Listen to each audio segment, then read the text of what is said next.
I was Okay. born ready. Born ready. I was. So, Jenna, today we're talking about how to get to know your audience so you can generate content ideas that you can then use to sell your products and services. Yes. Excited for this one?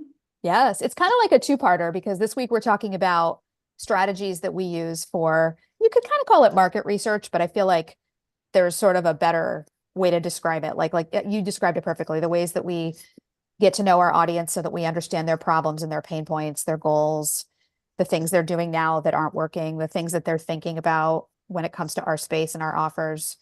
And then next week, we're actually going to talk about how to take that information and turn it into content, basically. So it's Yeah. kind of like a two-part series. And for those of you watching on YouTube and you're like, well, how do I subscribe to next week's video? It's coming later. I just haven't scheduled the next batch yet. Oh, okay. I will get those done today, though. That's not a biggie. But people can just plan on catching up with us next Yeah. week, same time, same bat channel. We Yeah. started a little late today because we had a Wi-Fi issue, but next week we'll probably start right on time at noon Eastern time. That's when we go live every week on Wednesdays. So, one of the biggest struggles that I think a lot of people have, Jana, which leads to this conversation, is they don't know what kind of content to create, either um, leading up to a launch or just before a launch to nurture their audiences in order to even sell, or just like on an ongoing basis. What kind of content do we create in our businesses in order to sell our products and services? Yeah. It was a big problem for me for a lot of years, and I feel like I still get caught up in my head with this. I feel like you have gotten so good with this ever since you took Kirsten's $1 million email program, because you're just like zeroed in like a laser on what people need to hear from you in order to buy. Yeah. So why don't you kick it off with one of your techniques for Yeah. figuring out what kind Yeah, of sure. topics I you want? really, yeah, I really love what you just said because I agree with you. It's like one of the main pain points, ironically, that I hear from my audience all the time, people who are on my list and follow me on social because they're interested in what I teach inside high leverage content, which is basically like what to create, what content to create and how to create it to get your audience to buy.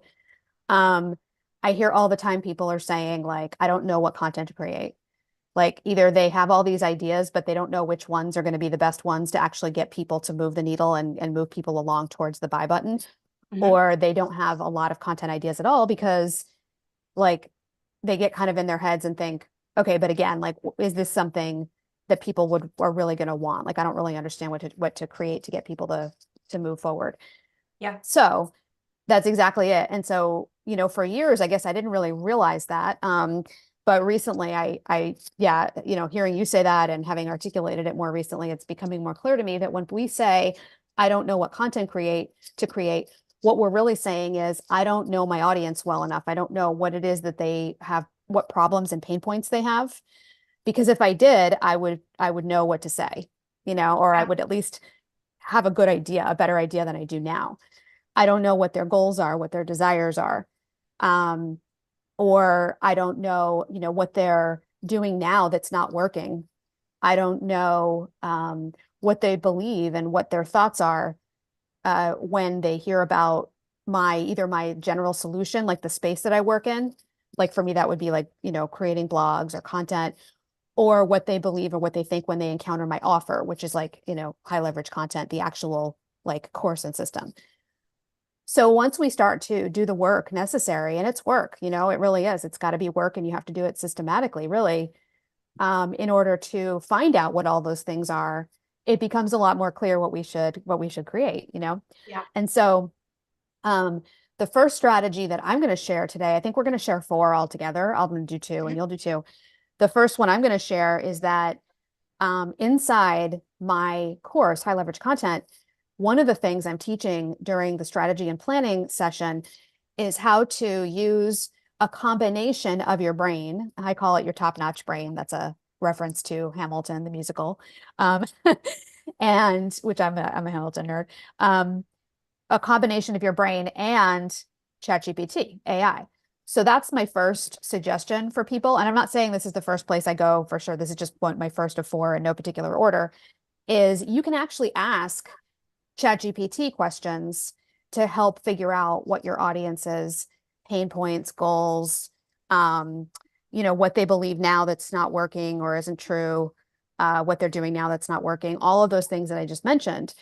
And it's not always easy to do that, right? So if you go in there and you try to do that and you don't know what to ask it, um, it takes a little while to figure it out, and you can just talk to it like a human and ask it questions. And the more specific you are about who you're trying to talk to, the more it's going to give you more details. And actually, in this way, ChatGPT, if you go in and you say, I'm a coach for really busy executives and physicians. Most of my current clients and past clients are physicians and C-suite executives, and I help them get better sleep so they can be more productive, because most of them come to me when they are sleep deprived and their productivity at work is suffering and they're on the brink of like disaster, basically. Yeah. Tell me, ChatGPT, tell me what their problems are, what their goals are, what they're struggling with, all those things. And when it gives you information, you can then say, can you be more specific? Can you tell me how these big problems show up in their day-to-day life, the small symptoms or things that they experience every day that roll out from these big problems that they have? And keep talking to it, keep brainstorming. You're going to use your top-notch brain too. You're going to also filter out things that you don't think are true or that are not good for your audience, right? We're never just going to take whatever it gives us and, run with that. We have to use our brains too. But using ChatGPT this way is really powerful, or any AI tool, but I like ChatGPT. Yeah. And one of the big complaints that I hear people give about ChatGPT, and one thing that people who are listening to this might be thinking as like, oh, I don't know if this is going to work, Jana, is that ChatGPT is really generic, right? Mm. But actually, that works to our advantage when it comes to market research and understanding our audience. And here's why, because a lot of times we get in our own heads, we have a mindset block where, because we're several steps ahead of our ideal audience and we've already figured things out that they're still struggling to figure out. And that's why we do what we do, right? Because we want to help more people figure out and shorten the learning curve on that thing that we figured out. But because we're steps ahead of them and we don't deal with the same struggles that they deal with anymore, maybe we used to, or maybe we never did, but either way, the fact that ChatGPT gives us kind of like this, like ChatGPT is really good at aggregating information from the internet or whatever, right? And Yeah. so it's giving us generic information, but that actually helps because sometimes it helps us cast our net wider and keep in mind and remember, oh yeah, that I forgot about that. That's like a really obvious problem that they deal with that I didn't even think of because I'm kind of past that and I don't think about it anymore. But you do need to create content about those really basic things, those basic problems, basic goals, things like that.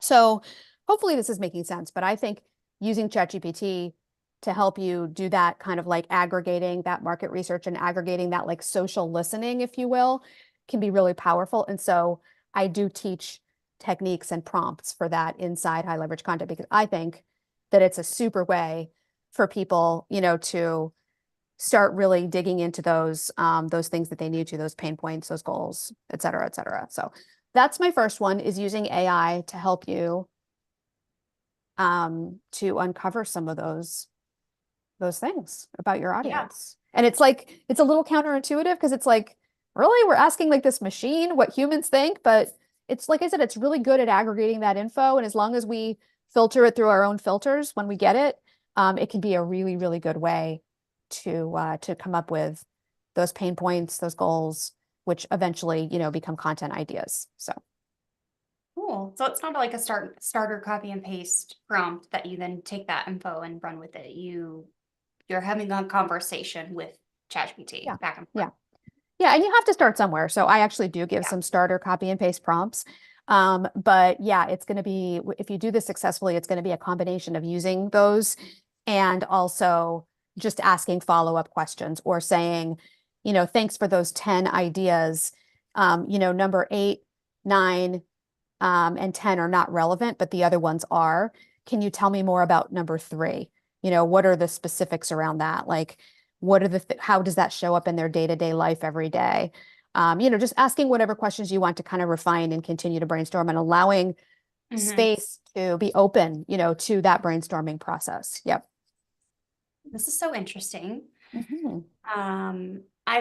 I've used it some in a very similar way for like creating a customer journey, or I'm trying to think of like, I have an about me, like who am I prompt, and then partnering that with like the customer journey style prompt that you can then kind of start piecing together where your audience is. Mhm. But like what you're talking about, I feel like takes it even a step further. It's like a little deeper. You're going a little deeper. Hmm. Yeah, I like it.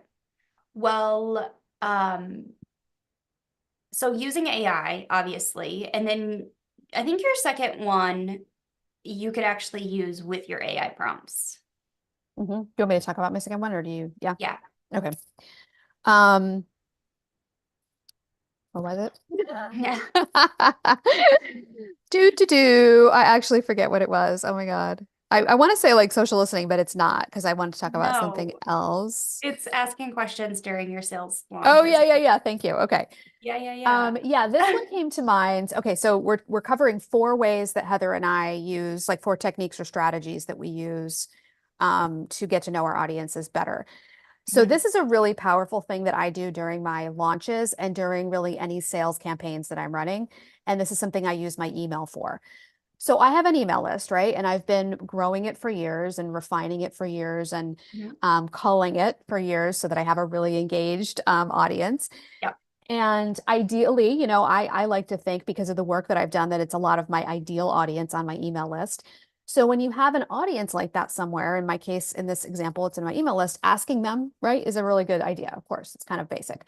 But to take that another level, every time I'm running a launch, like if I'm doing a three-phase launch, like a drive to wait list, sell to wait list, and then public launch, for example, at least once in each of those three phases, I send out an email that's like a very stripped down version of the email, no headers, no preview text, very casual in kind of tone, it's very casual subject line, right? And it basically just asks people like, what they're like, are you considering high leverage content? Have you been checking it out? And if so, are there any questions that you have that I haven't answered yet in my emails? And I'll say something like, if you do, just hit reply and let me know. Um, I'll respond back personally so that you can make a really good decision or you can make the best decision for you about whether to join during this period or whatever. 3 or 4 lines, super casual, no graphics, um, nothing. The only thing that would be on there for regulatory reasons, obviously, is like your unsubscribe at the bottom because this is a ESP driven email. Like this is an automated email. It's not something that is your literally you sending a personal email from your Gmail to them, although it looks like that, right?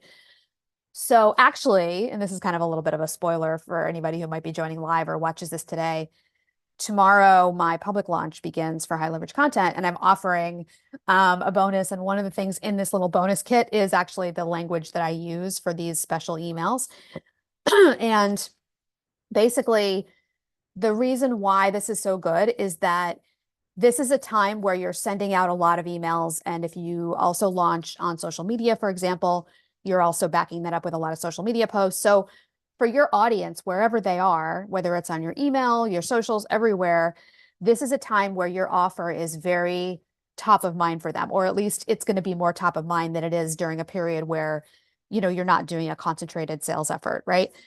And so there are questions that are coming up for the people who are the most interested right now, the most likely to buy. And unless you go out and you ask for those questions, they might never share them with you. So asking in a really casual way and in a very pointed way, in that way, during a period where you've been sharing a ton of reasons why they might buy and all the features of the program and the concepts and, answering their questions and, countering their objections and all those things, this is a great time to ask that question. Whenever I do this, I always get a huge amount of amazing intel from the words of, from the mouths of the people, which is like so, so valuable. It's like gold. And that's the secondary goal. The primary goal is literally just to answer their questions so that if they are thinking about buying, they can make a good decision. I want to help them make a good decision, whether that's buying or not buying, right? But the benefit of it here, the secondary benefit, is it gives you a ton of amazing intel into what people are struggling with, what they want, what their thoughts are about your space and your offer. So that's my second one, is asking people, but asking them in this particular way during a period of concentrated marketing that you're doing. So for most people, that would be a launch. So that's number two. Oh, you're on mute. I think that's really valid, a really valid reason and timeline to ask those questions, because it's already top of mind. You've already been Right. talking about it. These questions have come up for them, and they may not know that you're willing to answer them if they just hit reply. Yep. So yeah, I think that's a really great time frame. Normally, when I've done this is post-launch, Hmm. a why didn't you buy situation. Yeah, that's a good one But too. Yep. the why didn't you buy and the reasons why I should buy may not always be the same. At the end, they may say I didn't buy because I didn't have the investment. Hmm. Whereas the the ultimate reason why they didn't buy is maybe they didn't believe that it was actually for them, or that they could get a transformation. So then Hmm. the reason then becomes I didn't have the money. Right, exactly. Usually I didn't have the money is usually like a smokescreen for something else. It's Not something always, else. but Yeah. usually, right, right. It's just that they don't, it's not, it's not a priority for them to fix this Mhm. problem, or they don't think that your thing is for them. And that's okay. If Yeah. people don't like my teaching style, for example, they might be like, oh, I just can't afford it right now. That's cool. Like, it just means that they already budgeted for something that they think is a better fit for them. They want to learn from someone else, and that's okay. And again, Yeah. I just want to, before I want to be really clear, you and I both know that there are some people who just literally do not have the funds to be able to Yeah. invest in things like that. And that's okay. That's one of the reasons why you and I create so much amazing free content for people to Mhm. learn for free. Yeah, absolutely. I want to Okay. point out one really quick thing before we move on to the two strategies I just shared. The Mhm. second one, the one that I use in my campaigns and my launches, is going to work better if you have an audience already, right? Like, you might be watching Oh, this and yeah. thinking, well, that's nice, Jana, that you email your list and they all email you back. But I only have 10 people on my list, or I have 100. I don't have thousands like you do, right? Mhm. But the first strategy, the one that I described, where you pair your top-notch brain, Yep. and the experience you have talking to people and listening with asking ChatGPT, that's something you can do when you don't even have an audience yet. And that's one of the reasons I teach that as one of the strategies in high leverage content, because a lot of the people that join high leverage content are people who they typically have a lot of like expertise and experience and very, very rich background in their first career or their first Mhm. profession, whether it was clinical or educational or whatever, but they're usually a little newer to online space, or they're newer to marketing, and they're still mastering online marketing basics. Yeah. And so they might not necessarily have a big email list to go to and just ask. So using the AI, if you use it the right way, is actually a really good way to get started if you don't already have an audience, with understanding the audience that you want to have, that you want to build. So I just want to point that out as well. So back to you. Yeah. So I think one of the things that I'm going to talk about, which you had already brought up, which is like social listening. Hmm.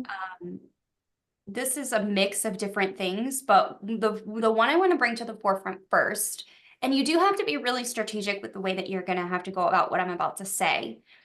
But if you do have any interest in talking to your audience and you don't maybe have a big email list, getting really hyper focused in on exactly who you're trying to sell to, and then taking the conversation to a platform like Threads and literally like laying it out. Like, I'm looking for people who are interested in X. If you fit these bullet points, will you answer this question?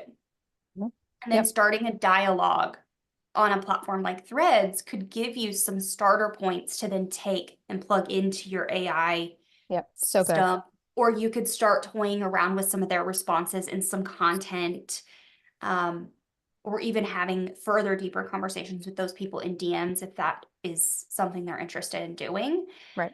Um, this isn't something I've employed too often, because the majority of my social listening comes from um, people approaching me first, not me going out in public and inviting.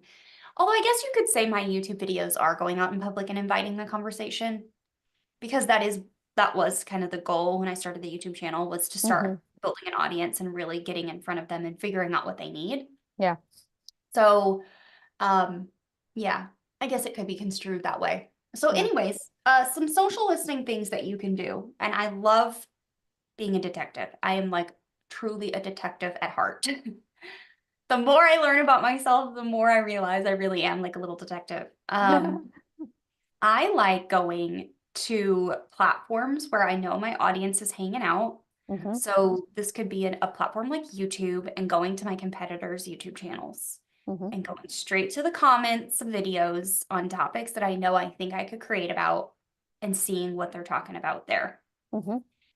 Based on the content in the video, what further questions did someone have? Because chances are that's a Mm. gap in what the original creator created. That is There's a gap good. That's so there. good. Yeah. And then what I've done over the years is that instead of recreating that same video that my competitor created, I'm using kind of like a drafting technique Hmm. where it's similar in the topic. So let's say it's, how to create um, pins in Canva, but someone in the comments said, but I sell artwork on Etsy. How do I create pins for my artwork? Hmm. Yep. Right? It's going to be different for someone to create Pinterest pins for a piece of art than it is Hmm. for a digital product. Yep. So then what I do is make videos based on those questions So in the good. comments. Yeah. And then I Yep. take the topic. So how to create Pinterest pins in Canva is the topic. And then I have context on the end for print on demand or for artist or whatever. Yeah. I love that. So I'm drafting the video. I'm hopefully, and the drafting means you're in that up next section, Hmm. like a race car, you're drafting on them. Yep. And now I'm building an even more kind of like niched in audience where I'm answering very specific questions and pain points. And then Yeah. those people are going to give me more. Yep. And they're going to go deeper in my comments Right. about that topic. So Yeah. That's so good. that's one way I like to do it. Now you can I do love this on that. a lot of different platforms. You could do this Right. on um caution when you go to Reddit. Right. Caution flag. Be That really place. careful over Yeah. there with how you ask questions because those people are vicious. Ferocious. Yeah. Um, Ferocious, vicious. Yeah. but like other Uh, social media platforms, mhm. Instagram, TikTok, things like that. TikTok Threads, especially people, Facebook groups. yes. Hmm. The types of content that people are creating on TikTok is very similar to sometimes the types of content you're going to see on like a YouTube channel. Yeah, Facebook Yep. groups. I don't do Facebook groups. I just don't like hanging out in them. Yep. I did for years. I mean, that was like one of the first places where I developed a really consistent lead generation strategy. Oh yeah, same. So that was definitely part of what I did in there is Mhm. ask questions when I needed to do, some market research, if you want to call it that, or social listening. One thing I want to go back to the beginning of what you said and just really underscore it because it was really important. You mentioned when you were giving the example about threads, I Mhm. think you said something like you spell out the post. You say like, Mhm. I'm looking for people who meet this, this, and this. Like, Mhm. you are, a Gen Xer. You want to start a YouTube channel but haven't yet, or let's say like, yeah, we'll just go with that. And you are full time in your business, or something like that, or maybe you Yeah, could say like, or you're a side hustler, like whatever those criteria are, because like you mentioned, you figured out who it is that you want to sell to, or at least who you think you do right now, and you're experimenting, right? yeah, And then you say, if that's you, please answer this question, and then you state the question. And I love that because so many people, when they're doing like this social listening or market research on threads or anywhere, they just go in and they put the question. And then unfortunately, what happens is you get answers from all kinds of people who are not at all who you want to hear from, which is yeah, fine. But then it's like up to you to have to go in and look at them and try to figure out if their feedback is valid based on who you want to be talking to. Because if you yeah, ask the same question and you're talking to a bunch of people who are in that pool that I just described versus asking a bunch of people who are YouTube creators who are already at 5K subscribers or whatever, you're going to get Mhm. way different answers. You know what I mean? So we do have to make sure that if we're doing this in order to actually learn from it and do market research, we want to make sure that we're at least attempting to hear from people who are the people that we actually want to turn around and market to. So Yeah. that was really good that you mentioned that. Yeah. I think you have to get really strategic with how you talk to people on social media. And the reason why I said it like that is because a lot of people for years have done this on Instagram, but it takes a lot of time on Instagram and you may lose people in the journey. Whereas a threads type platform where it's just all right there, Yep. it's in one post and it's one thread and people can come back and forth, which theoretically you could do in an Instagram feed post. Most people do this in stories. You're, Culturally right now, it's just more, it's happening more on threads. yeah, Instagram is, I mean, for some people it's working to do it that way on Instagram, but mostly we're getting more engagement. And that's what you need, a place where people are like wanting to engage and they're used to engaging. So yeah. yeah. I've been recommending threads a lot to Hmm. my membership people, to my clients lately. I'm really looking forward to the day when we have a scheduler situation. Hmm. I know Buffer's attempting to get API access. Hootsuite already got it, but you will never Mm. catch me paying for their service. Um, I don't know at if I'm some looking point, forward to that or not. I don't know if I'm looking forward to the time when people can schedule their threads posts. I don't know. I'm I not sure. I just I'm want to be torn. I want to be more strategic because right now, personally, when I use this platform, it's in my off hours and I'm not thinking about work. Hmm. But if when I'm doing my content creation, when I'm thinking about work, I could like be really strategic with some of the posts I'm pushing out and when they go out. There's an added step because here's what I do. Is I have a Asana project that's Mhm. called Threads Posts. And for every task in there, it's something I'm going to post about. And I actually sometimes in the comments even write out the post so it's ready to go. Yeah. And then when I post it, I check it off.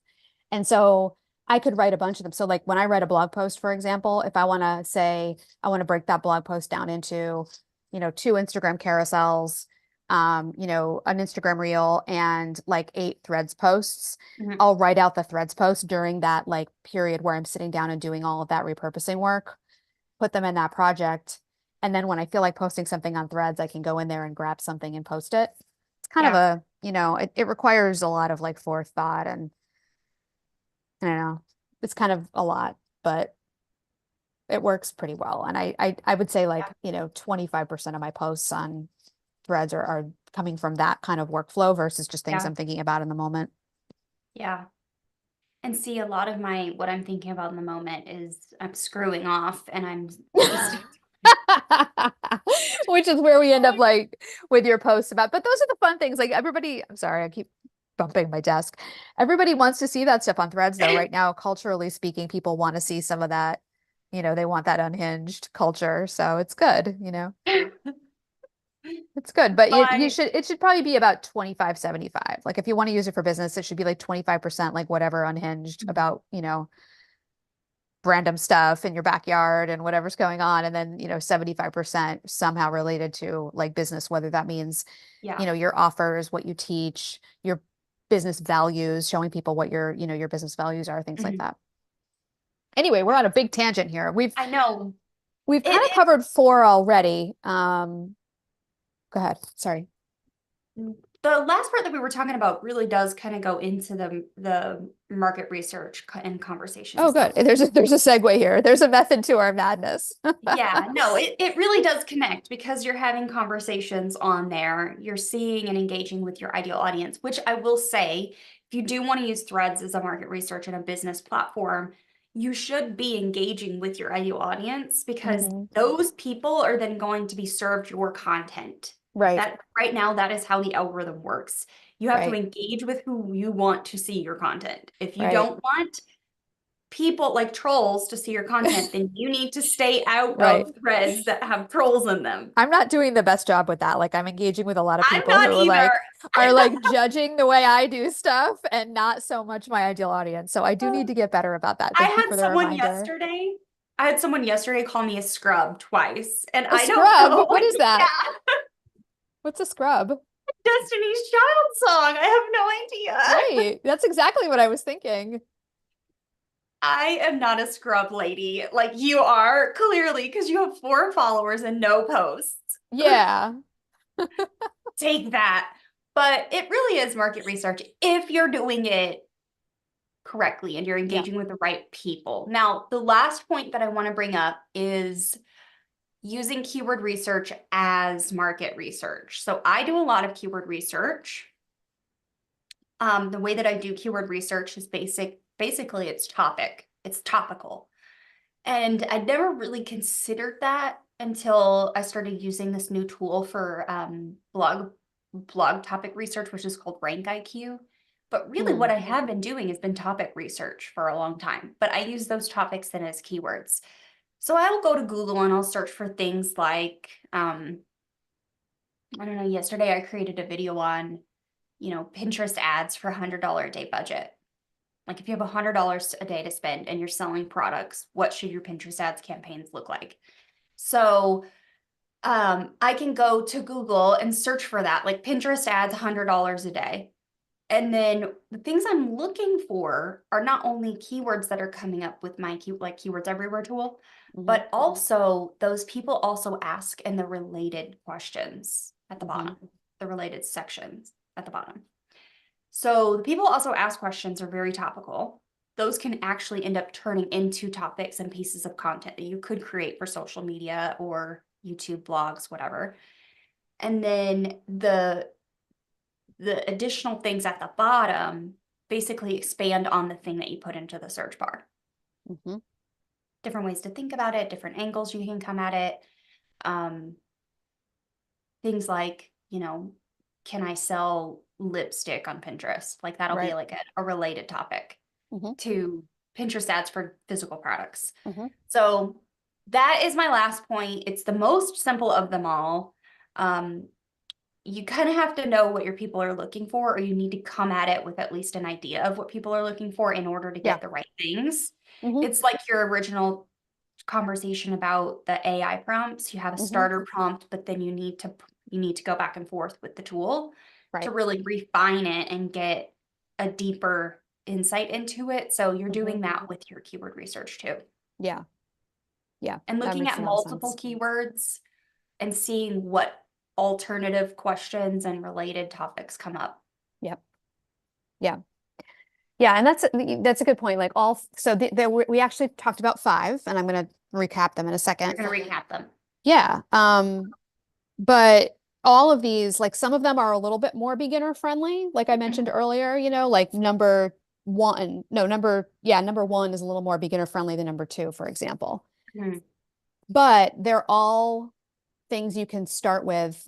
And like you said, there's going to be different ways to kind of like you start somewhere and then you keep kind of iterating or um, asking follow-up questions or refining what you're doing to go deeper and get closer to getting more of what you need about the actual people that you really want to hear from, right?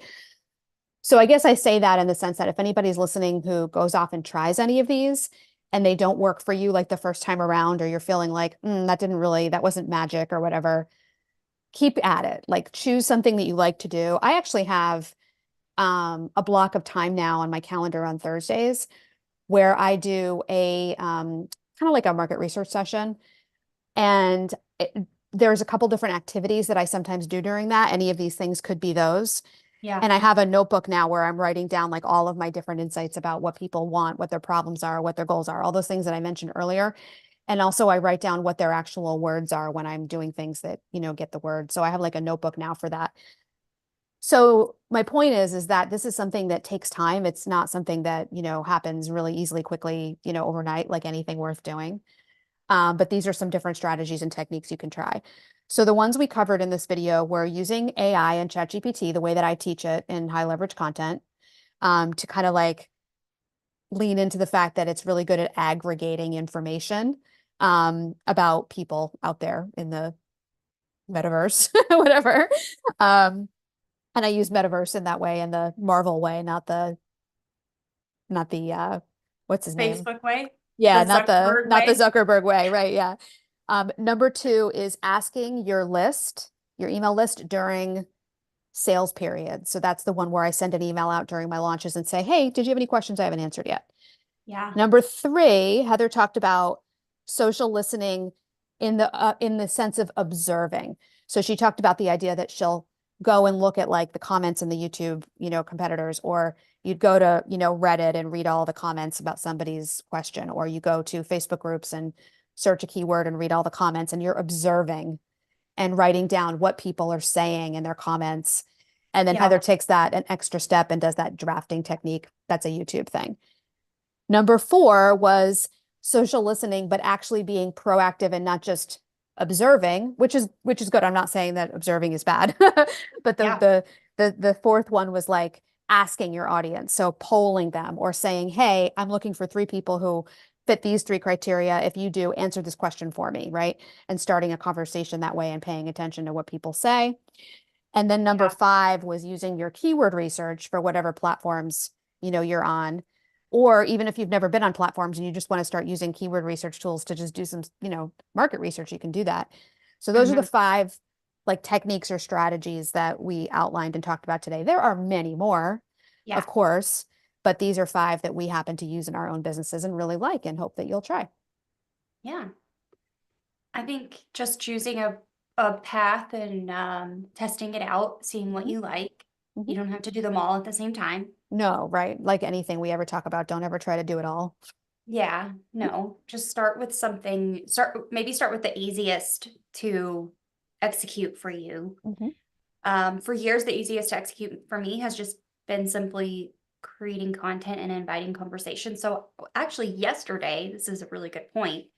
I published a YouTube video and I didn't mean for it to line up this way, but my favorite SEO course opened to cart on Monday.